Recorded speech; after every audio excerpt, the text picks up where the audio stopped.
Hey guys, my name's David O'Donoghue. I'm a clinical psychologist working in private practice in Australia.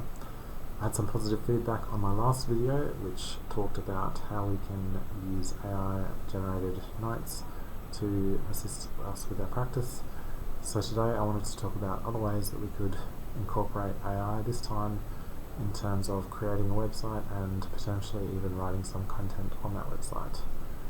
So here we have an AI that we can talk to, and let's ask it to design and create a website.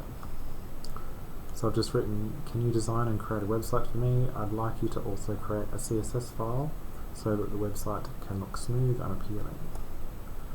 And let's have a look at what it can do. So here we have a simple website. Although it's kind of simple, it is a website, it works, it looks okay. It could definitely be improved, but it's got some colours, it's got the right spacing, it's got a list, and if we know how we want to improve it, we can just ask the AI. So I won't ask it to improve the style too much because that can be pretty subjective and down to what you prefer, how you want to look, but I will get it to flesh out some of this content. So I've just said, this is looking good. Can you flesh out the content a little bit? I like to bring a lot of compassion to therapy and rely primarily on validation. I believe that when we feel heard and understood, we no longer need to lean so heavily on our defensive reactions and can start to allow ourselves to get more in touch with reality. Can you find a way to word this and work it in that would appeal to clients who may not have a background in psychology or know what to expect? And let's have a look at what it can do. So here is the result. As you can see, there's a bit more text. It's appealing to clients using a specific kind of language. It's showing empathy for the clients, what they might be dealing with. Here it's got a direct quote from what I wrote to it, and it's been very informative. It's taken a relatively small amount of text and it's turned it into something which has much more explanation. It's also got this call to action button here, which can be quite useful. And you can go into the code and replace the contact@davidodonoghue.com with your actual email address.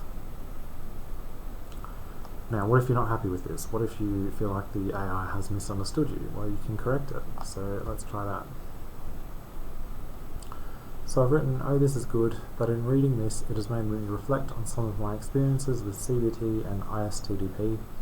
And I've come to realise that some degree of challenge is actually needed because people can be so divided and present with such internal conflict that too much validation can cause the client to lean too heavily into one specific part of themselves.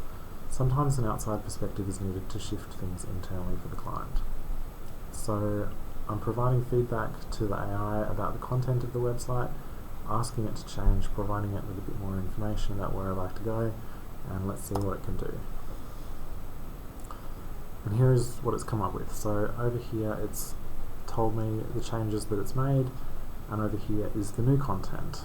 So it's still focusing on validation and communicating an understanding of where the client might be at, but now it's balancing that with the idea that sometimes some gentle challenging is necessary and it can move people along a bit faster.